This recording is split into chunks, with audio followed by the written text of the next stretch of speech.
मला या ठिकाणी प्रश्न उपस्थित करणार आहे. मी पॉइंटेड उत्तर फक्त मंत्री महोदयाकडून या ठिकाणी अपेक्षा धरेन. खरं तर हे उत्तर दिलेलं आहे, या उत्तरामध्ये अधिकाऱ्यांकडून फार मोठ्या त्रुटी या ठिकाणी दिसून येत आहे. खरं तर या उत्तरामध्ये 2017ला 11 गावं लिहिलेली आहेत आणि 2021ला 223 गावं दिसलेली. तर मला हे सांगायचं आहे की खरं तर या ठिकाणी 223 गावं आहेत का किती गावं आहेत उत्तरामध्ये अध्यक्ष महोदय, कारण 223 दिलेली आहेत तिथं गावं. तर खरं तर त्या ठिकाणी उत्तरामध्ये समाविष्ट झालेली 2021ला जी गावं झाली समाविष्ट, ती किती गावं झालेली समाविष्ट आहेत?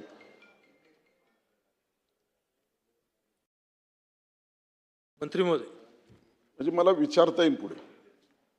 अण्णा बसा.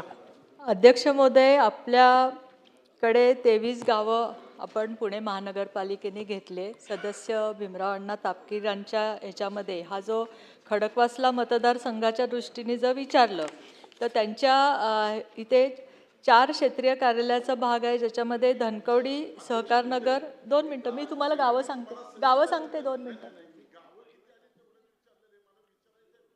गावं 23 आली ना, पुणे शहरात 23 गावं समाविष्ट झाली. ठीक. अण्णा परत तुम्हाला संधी देत. अध्यक्ष महोदय, या ठिकाणी एकूण 32 गावं समाविष्ट, 34 गावं झाली, त्यापैकी 2 गावं वगळल्यानंतर 32 गावे पुणे महानगरपालिकेमध्ये समाविष्ट झाली. या उत्तरामध्ये या ठिकाणी ज्या हद्दी दाखवलेल्या आहेत की वारजे कर्वेनगर क्षेत्रीय कार्यालयामध्ये खडकवासला मतदारसंघातील घनकचरा व्यवस्थापनासाठी ज्या झाडणकामाच्या ज्या हद्दी दाखवलेल्या आहेत, तर या ठिकाणी वारजे कर्वेनगर क्षेत्रीय कार्यालयामध्ये 544 या ठिकाणी हद्द दाखवलेली आहे. त्याची साफसफाई करण्यास सेवकांची संख्या या ठिकाणी 112 दाखवण्यात आलेली आहे. दुसरीकडे धनकवडी सहकारनगर क्षेत्रीय कार्यालयाच्या ज्या हद्दी आहे, ही हद्द 295 आहे आणि त्या ठिकाणची कर्मचाऱ्यांची संख्या जी आहे ती 330 आहे. तर मला या ठिकाणी ह्या दोन्ही ठिकाणी जरा या उत्तरामध्ये एकीकडे तुमच्याकडे 544 हद्दी साफ करण्याला फक्त 112 सेवक आहेत का, हा माझा प्रश्न राहील. आणि दुसरीकडे तुमच्याकडे खडकवासला मतदारसंघामध्ये धनकवडी सहकारनगर क्षेत्रीय कार्यालयामध्ये जे साफसफाई जे कर्मचारी करत असतात हद्दीनुसार ते 330 आहे. म्हणजे एकीकडं संख्या कमी दिसत आहे. माझा आपल्या या माध्यमातून मी अध्यक्ष महोदय मंत्री महोदयाला असा प्रश्न विचारत आहे की ज्या आपण हद्दी या ठिकाणी या हद्दीवर आपण जे झाडणकाम करतो, हे झाडणकाम करत असताना या संपूर्ण हद्दीचं एकूण क्षेत्रफळ किती आहे की जेणेकरून आपण त्या क्षेत्रफळानुसार झाडून काम करत असेल, लांबी रुंदी गुणिले काय असेल त्या पद्धतीने आपण त्या ठिकाणी झाडणकाम करत असेल, तर एकूण क्षेत्रफळ किती आहे की ज्यामध्ये एकूण असणाऱ्या साफसफाई कर्मचाऱ्यांची एकूण संख्या किती आहे. ठीक आहे. दुसरा माझा प्रश्न राहील की या ठिकाणी यामध्ये स्पेसिफिक झाडणकाम नाही, आता स्पेसिफिक प्रश्न घ्या. आता स्पेसिफिक प्रश्न माझा असा आहे की खडकवासला मतदारसंघामध्ये ज्या हद्दीनुसार जे झाडणकाम केलं जातं त्या संपूर्ण झाडणकामाच्या हद्दीचं एकूण क्षेत्रफळ किती आहे, हा माझा एक प्रश्न राहील. दुसरा प्रश्न असा राहील की हे झाडणकाम करत असताना आज कोण झाडणकाम करत आहे काही कळत नाही, तर अशा वेळेस महानगरपालिका त्या ठिकाणी ड्रेस कोड देत असते, तर त्या ठिकाणी कोणी ड्रेसच घालून झाडणकाम करत नाही, तर ड्रेस कोड आपण त्या ठिकाणी कॉन्ट्रॅक्टर पद्धतीने काम करत असणाऱ्यांना किंवा परमनंट कामगारांना आपण या ठिकाणी ड्रेस घालण्यासाठी बंधन करणार आहात का, हा माझा दुसरा प्रश्न राहील. आणि तिसरा प्रश्न माझा आहे की ज्यावेळेस आपण एखादा कॉन्ट्रॅक्ट पद्धतीने जो कामगार आपण घेत असतो आणि काम करत असतो, त्या कामगारांचा असणारा प्रॉव्हिडंट फंड हा त्याच व्यक्तीच्या खात्यामध्ये जमा होतो का, कारण आज अशी परिस्थिती झालेली आहे की या ठिकाणी सर्व बोगस कामगार त्या ठिकाणी दाखवले जात असतात, कामावर ते साफसफाई करत नसतात. त्यामुळे कोणत्याही भागामध्ये अध्यक्ष महोदय आम्हाला बोलायला तर संधी द्या तुम्ही. अध्यक्ष महोदय तुम्ही 2 मिनिटं सुद्धा बोलून देत नाही. पाठीमागची लक्षवेधी तुम्ही अर्धा तास चालू देत आहे, 15 मिनिट. आम्हाला 2 मिनिटं बोलू द्या. बोला. तर अध्यक्ष महोदय जी साफसफाई केली जात असते त्या ठिकाणी जो कर्मचारी वर्ग असतो तो त्या ठिकाणी पुरेसा असताना सुद्धा त्या ठिकाणी काम केलं जात नाही. तो कामावर न येता त्याची हजेरी त्या ठिकाणी लावल्या जात असते, त्याचा पगार काढला जात असतो. तर त्या माध्यमातून या ठिकाणी आपण त्याची सविस्तर चौकशी करणार आहात का, हा माझा तिसरा प्रश्न राहील. आणि आपण हजेरी तर दरवेळेस आपण घेतच असतो. तर ह्या 3 प्रश्नाचं मला उत्तर दिल्याच्या नंतर ठीक आहे, म्हणजे मंत्री 2 महोदय. प्रश्न त्या ठिकाणी मंत्री राहतील, महोदय. त्याचं उत्तर नंतर देऊ. अध्यक्ष महोदय, जी खडकवासला मतदारसंघाची जी हद्द आहे त्याचा आता जसा उल्लेख केला तशी 32 गावं पुणे महानगरपालिकेने घेतली आणि ह्या मतदारसंघामध्ये आपण आत्ता जी समाविष्ट झालेली त्या गावाचा पण कचरा आपण पुणे महानगरपालिका सध्या उचलते. अध्यक्ष महोदय, ही वस्तुस्थिती आहे. अध्यक्ष महोदय, की आपल्याकडे कर्मचारी कमी आहे. आत्ता जेवढी गरज आपल्याला तिथे होती त्याच्यापेक्षा 50%च कर्मचारी आत्ता आपल्याकडे अवेलेबल आहेत आणि त्या ह्याच्यामध्ये आपलं काम चालू आहे. अध्यक्ष महोदय, ड्रेस कोडच्या संदर्भामध्ये आपण पहिल्यांदा पण कंपल्सरी केलेलं आहे. अध्यक्ष महोदय, मी आपल्या माध्यमातून वॉर्ड ऑफिसरना सूचना देते की त्यांनी जे कर्मचारी कॉन्ट्रॅक्च्युअल ह्याच्यावर जे नेमलेले आहेत ते त्या ड्रेस कोडचं पालन करतात का नाही हे तपासावं. दुसरी गोष्ट अध्यक्ष महोदय, प्रॉव्हिडंट फंडचा जो विषय आहे अध्यक्ष महोदय, जे कॉन्ट्रॅक्च्युअलचे जे येतात वर्कर, तर तो प्रॉव्हिडंट फंड हा ज्याचं कॉन्ट्रॅक्ट असतो, ज्याच्याकडे ते लोक काम करतात ते देतात. आपण महानगरपालिका डायरेक्ट प्रॉव्हिडंट फंड देत नाही, कारण आपल्याकडे ते कर्मचारी नसतात, म्हणजे आपल्या पेरोलवरचे ते नसतात, ते कॉन्ट्रॅक्च्युअल असतात, त्यामुळं तो कॉन्ट्रॅक्टर देतो. अध्यक्ष महोदय, तरीसुद्धा अध्यक्ष महोदय, हा यांचा खडकवासला मतदारसंघाचा हे जो कचरा व्यवस्थापनचा प्रश्न त्याच्यामध्ये गंभीरच आहे, कारण ॲडिशनल इतर गावांचा कचरा उचलणं, तो जिरवणं, याचं व्यवस्थापनचं अजून काम मार्गी लागलेलं नाही अध्यक्ष महोदय. त्यामुळे वॉर्ड ऑफिसरला ह्या ज्या त्रुटी आहेत तर त्याच्यावर लवकरात लवकर चौकशी करण्याचे आदेश देण्यात येतात. बापूसाहेब पठारे. बापूसाहेब. अध्यक्ष महोदय, पुणे महानगरपालिका जर आज पाहिलं तर महाराष्ट्रामध्ये अण्णा माझ्यानंतर बोला लगेच, अण्णा माझ्यानंतर आलो. आज या ठिकाणी पुणे महानगरपालिका जर पाहिलं तर महाराष्ट्रामध्ये 2 नंबरची महानगरपालिका मानली जाते. 1 नंबरला तिची लोकसंख्या वाढली होती, परंतु 2 गावं वगळल्यामुळं थोडी कमी झालेली आहे. आता जवळजवळ 524 स्क्वेअर मीटरची पुण्याची हद्द आहे. मुंबईची सुद्धा जवळजवळ तेवढीच आहे, परंतु मुंबईला कामगार 37,000 आहेत अध्यक्ष महोदय, आणि पुण्याला फक्त 11,000 कामगार आहेत, 11,600. जर आपण तफावत पाहिली तर पुण्याच्या कामगारांना 35 ते 50 हजारापर्यंत झाडणकाम दिलं जातं, परंतु प्रत्यक्षात मात्र कॉन्ट्रॅक्टर 1-1 लाख स्क्वेअर फूट त्या कामगारांच्याकडून काम करून घेताना आम्ही पाहतो. मग त्यामध्ये कर्मचारी त्या प्रश्न एकच विचारायचा आहे की पुण्यामध्ये एकूण 6 महिन्यामध्ये जर कचरा उचलण्याचं टेंडर दिलेलं पाहिलं तर 1,20,000 रुपये एका टेम्पोला देतात. त्या टेम्पोची किंमत फक्त 6 महिन्यामध्ये फिटू शकते. तर महानगरपालिका 1,20,000 रुपये एका टेम्पोला भाडं देते का? मग टेम्पो स्वतःचेच का घेत नाही, हा एक माझा प्रश्न आहे. आणि दुसरा प्रश्न आहे की पुणे महानगरपालिकेच्या हद्दीमध्ये जर एवढी मोठी महापालिका आहे तर मागच्या वर्षीसुद्धा हा प्रश्न आम्ही विचारला होता, त्यावेळेस उत्तर दिलं होतं माननीय मंत्री महोदयांनी की कामगारांची संख्या पूर्ण केली जाईल. 1 वर्षानंतर सुद्धा त्या भागामध्ये त्या गावांच्या मध्ये तेवढे झाडणकाम दिलेलं नाही आहे. आज जवळजवळ 55 गावं पुणे महानगरपालिकेमध्ये समाविष्ट झालेत. मग त्या ठिकाणच्या प्रत्येक गावातल्या प्रत्येक झाडणकाम भागात होणार का? आणि त्यासाठी पाहिजे तेवढे कर्मचारी पुणे महानगरपालिका किती दिवसात? मंत्री महोदय. अध्यक्ष महोदय, आपला जो कचरा उचलणं आणि झाडणकाम या संबंधीचा एरिया आपला खूप वाढला आहे. आपण हद्दवाढ जेवढी केली, जेवढे गावं घेतली अध्यक्ष महोदय, ही वस्तुस्थिती आहे अध्यक्ष महोदय की कचरा व्यवस्थापनच्या बाबतीमध्ये अजून पण सिस्टीम महानगरपालिकेची या ॲडिशनल भागामध्ये लागलेली नाही आहे. ही वस्तुस्थिती अध्यक्ष महोदय. आपल्याकडे आत्ता कर्मचाऱ्यांची पण कमी आहे अध्यक्ष महोदय. ह्याच्यासाठी आत्ता आपण हे जे सगळी क्षेत्रीय कार्यालय आहेत ज्याच्या मध्ये हे विभाग येतात, म्हणजे नुसतं खडकवासला नाही तर आपल्याकडे जेवढी 12 ते 15 मला वाटतं क्षेत्रीय कार्यालय पुणे शहरामध्ये आहेत, तर त्या क्षेत्रीय कार्यालयांनी सगळ्या कचरा व्यवस्थापनाचा एक अहवाल आणि एक आराखडा तयार करून अध्यक्ष महोदय आम्ही 30 दिवसाच्या आतमध्ये आम्ही सभासदांना देऊ.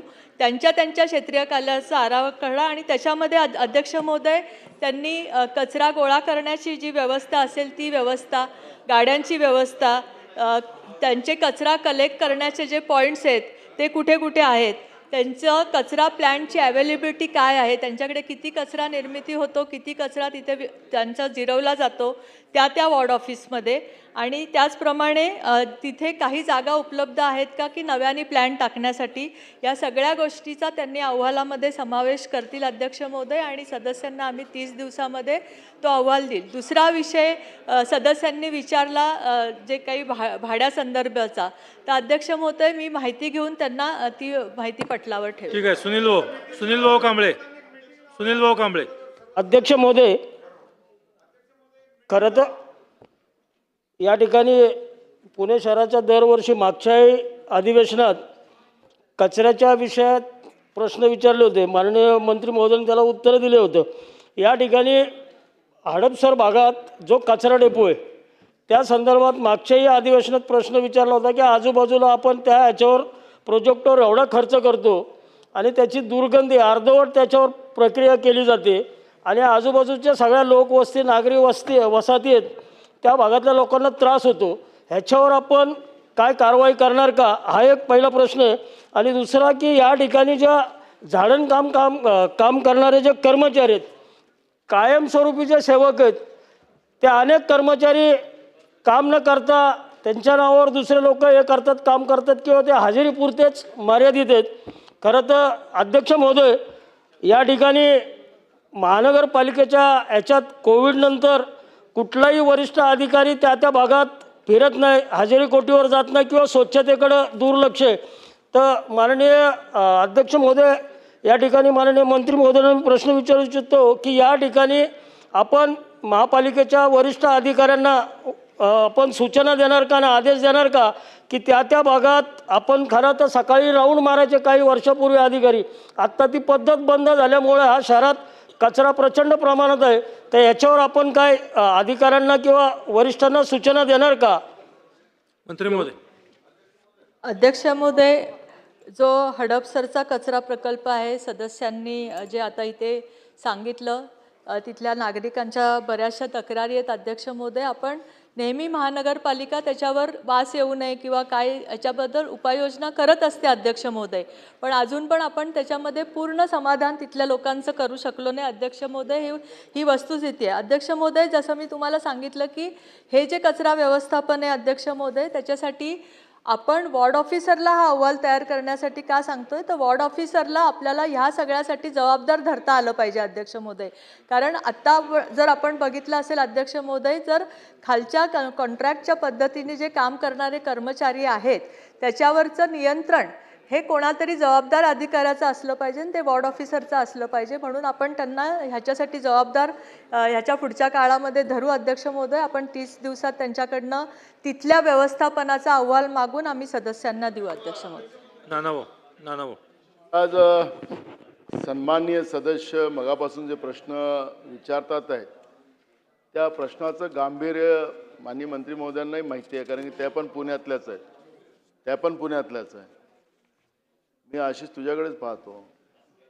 तर अध्यक्ष महाराज, खरं तर याच्यामध्येच मोठा खेळ आहे, ज्याचं टेंडर असते अध्यक्ष महाराज. त्याच्यात असे क्लॉज टाकले जातात की त्या विशिष्ट कॉन्ट्रॅक्टरलाच ते काम मिळावं असा त्याच्यातला दृष्टिकोन असतो.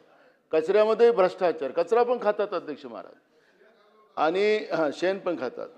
अध्यक्ष महाराज, हे मगापासून सन्मान्य सदस्य जे सत्ता पक्षाचे विचारतात आहेत आणि माधुरीताई इत्ता इत्ता पाणी गोलगोल पाणी इथंच असे फिरतात आहेत. तर मला असं वाटतं की ताईंनी खऱ्या अर्थानं या प्रश्नाचं उत्तर देत असताना हे सगळं जे काय, कारण की आखरी कचरा हा कचरा त्याला आपण जे काही त्याला त्याच्यासाठी त्याला तो कचऱ्यापासून काही वस्तू तयार करायच्या वगैरे वगैरे, विद्युत तयार करायच्या, असे खूप प्रोजेक्ट अनेक महानगरपालिकांनी लावलेले आहेत. पण त्याचाही उपयोग नाही, कारण की त्याच्यातही गडबड केली जातं. आणि म्हणून या कचऱ्याचा प्रॉपर विल्हेवाट आणि याच्यात चाललेला भ्रष्टाचार, आणि ते मगापासून आमदार महोदय म्हणतात की त्याची मिटिंग लावणार का, पण तुम्ही ते गोलगोल पाणी चाललेलं आहे. आखरी या खऱ्या प्रश्नाचं उत्तर द्या, कारण की हे जनतेशी निगडीत आहे. जनतेच्या घामाचा पैसा महानगरपालिकेमध्ये करारूपाने जातो आणि त्या पैशाचं व्यवस्थित लोकांसाठी उपयोग होत नसेल तर ही बाब गंभीर आहे.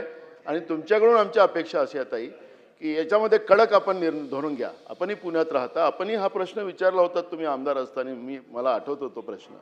त्यामुळे आपणही याच्यातून गेलेलात, आता मंत्री आहात.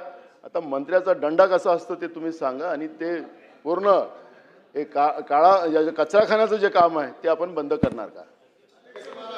अध्यक्ष महोदय, जसं नाना पटोलेजींनी सांगितलं तसं मी पण पुण्याचीच आमदार असल्यामुळे हा विषयाचं गांभीर्य मलाही माहिती आहे. म्हणून मी प्रश्नाचं उत्तर देताना नाना पहिल्यांदाच सांगितलं की हे जे काही त्रुटी आहेत ते मान्य आहेत, व्यवस्थापन काही व्यवस्थित नाही आहे हे पहिल्यांदाच मी मान्य केलं, हे त्याच्यासाठीच मान्य केलं. दुसरं नाना की आपण काम सुरू करायचं, मी तुमच्याच बोलण्याची वाट बघत होते, पण काम सुरू करण्यासाठी किंवा 1 महिन्यामध्ये आपण ह्यांच्याकडनं तिथल्या व्यवस्थापन काय करू शकतो ह्याचा अहवाल मागवण्यासाठी मी आत्ता निर्देश दिलेले आहेत. आपण अहवाल आल्यानंतर अध्यक्ष महोदय हा अतिशय पुणे शहराच्या दृष्टीने गंभीर विषय आहे. मी पुणे शहराच्या सगळ्या आमदारांची एक आयुक्तांबरोबर कचरा व्यवस्थापन एवढ्याच एका विषयामध्ये बैठक लावेल आणि जर नानांना इच्छा असेल तर त्यांनाही बोलवेल. ठीक आहे. आता बैठक लावतो म्हणल्यानंतर काय विषय आहे? अहो बैठक लावतो म्हणले सांगितलं ना. तुपे साहेब बोला. अध्यक्ष महोदय, पुणे शहराचा कचऱ्याचा प्रश्न असला तरी खऱ्या अर्थानं कचरा पीडित जे नागरिक आहेत ते माझ्या मतदारसंघाचे आहेत. संपूर्ण पुणे शहराचा कचरा हा आमच्या माथी मारला जातोय. हडपसरला सगळे कचरा डेपो आहेत. मंत्री महोदयांनी उत्तर द्यावं की सगळे कचरा प्रकल्प कुठल्या भागामध्ये आहेत. तेव्हा अध्यक्ष महोदय, या सगळ्या याच्यामध्ये सगळं पोटतिडकीने बोलतायत. मंत्री महोदयांनी त्या ठिकाणी मान्य केले, ते आमच्याबरोबर त्या ठिकाणी महानगरपालिकेपासून या विषयावरती बोलतायत आणि त्यांनी सांगितलं सुद्धा की या नियोजनामध्ये खूप साऱ्या त्रुटी आहेत आणि हेही सांगितलं की सर्व आमदारांच्या बरोबर महानगरपालिकेच्या कमिशनरांची बैठक घेतली जाईल. पण मूलभूत प्रश्न असे आहेत की जे आमदारांना दिसतं त्या अधिकाऱ्यांना दिसत नाही का? रस्त्यावरती कचऱ्याचे ढीग हे अधिकाऱ्यांना दिसत नाही का? अध्यक्ष महोदय, त्यांचं त्यांच्या शहरावर प्रेम नाहीये का? नागरिक तक्रार करतात, त्या तक्रारीची सुद्धा दखल घेतली जात नाही. एक तर पहिली गोष्ट म्हणजे अध्यक्ष महोदय, ज्यावेळी शहर एवढं मोठं आहे, आज महाराष्ट्रातलं मुंबईपेक्षा पुणे हे भौगोलिकदृष्ट्या मोठं शहर आहे. असं असताना सुद्धा पुणे शहराचा सगळा कचरा वाहून एका भागात आणायचा हट्ट का? आणि वाहतूक करतात तर करतात, पण मंत्री महोदयांनाही माहिती आहे की त्या गाड्या झाकलेल्या नसतात. त्या गाड्यातून सगळं ते कचऱ्याचं पाणी रस्त्यावर पडत असतं, मागच्यांच्या पुणेकरांच्या अंगावर उडत असतं, तो कचरा उडत असतो. कुठलाही नियम पाळायचा नाही असं महानगरपालिकेने ठरवलंय का? हे सगळे जे प्रश्न आहेत त्याच्यामुळे हे जे आव्हान आले होते, अध्यक्ष महोदय, मी आपल्या समोर फक्त पुणेकरांच्या व्यथा मांडतोय. त्या व्यथा आमच्या मंत्री महोदयांना माहिती आहे. लावणार आहेत. नाही, त्याच्यात बैठक लावणार हे आलं पाहिजे. दुसरी गोष्ट अध्यक्ष महोदय, माझ्या आपल्या निदर्शनाला आणायचंय, प्रश्न विचारला होता त्याच्यामध्ये पुणे शहरामध्ये 11 गावं ही समाविष्ट झाली 2017ला आणि त्याच्यानंतर असं म्हणले 223 गावं समाविष्ट झाली. ही प्रिंटिंग मिस्टेक आहे, रेकॉर्डवर चुकीचं जाऊ नये, त्यामुळं ती 23 गावं आलीत. हे रेकॉर्डवर घ्यावं ही विनंती. पण माझं एक मागणी आहे की ह्या ज्या सगळ्या समस्या आहेत याच्यावरती मंत्री महोदय कडक शब्दामध्ये महानगरपालिकेला सूचना देणार का? आमची मीटिंग होईल त्यावेळी होईल, पण एक भरारी पथक मंत्री महोदयांच्या नेतृत्वाखाली नेमलं जाणार का, ज्याच्यामध्ये आमदार महोदय असतील, लोकप्रतिनिधी असतील, आणि अचानक भेट दिली जाणार का अशा प्रकल्पांना की ज्याच्यामुळे ही दुर्गंधी पसरतीये, प्रकल्पाचे पैसे घेतले जात आहेत पण काम काही केलं जात नाही, कचरा फेकून दिला जातोय, मंत्री महोदय. याच्यावर कारवाई करणार का? अध्यक्ष महोदय, सदस्यांनी जे सांगितलं ते आता आपल्याकडे पुणे शहरामध्ये हडपसरला एक 200 टनचा आहे, कात्रजला 2 प्रकल्प आहेत, एक 100 टनचा आणि 50 टनचा. बायोगॅसचे आपल्या शहरामध्ये 10 ठिकाणी प्रकल्प आहेत आणि बायो CNGचा सूसला आपल्याकडे एक प्रकल्प आहे. त्यामुळे आपण सध्या त्यांची जी तक्रार होती की सगळा कचरा आम्ही हडपसरला आणून टाकतो, तर नाही, आम्ही आता पुणे शहराच्या सगळ्या भागामध्ये कचऱ्याचे प्रकल्प उभारण्यासाठीचे प्रयत्न करतोय अध्यक्ष महोदय.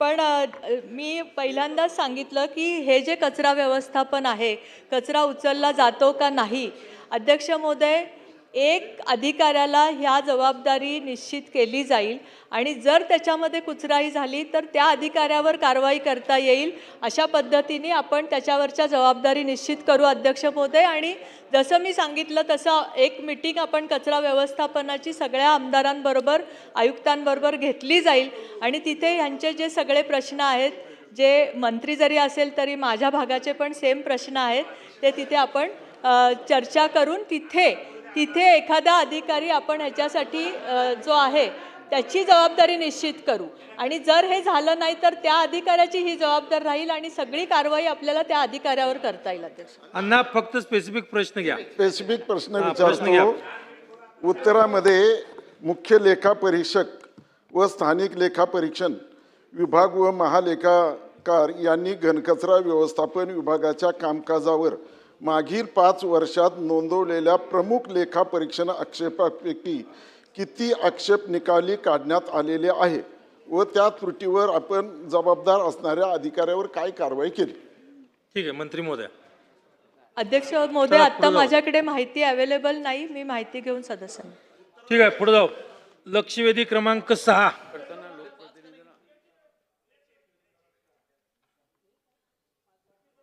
पुकारा लक्षवेधी. मंत्री महोदय, नाही, अगोदर आपणच विनंती केली आहे 5 ला घेऊ नका म्हणून. पुकारली लक्षवेधी क्रमांक 6. अध्यक्ष महोदय,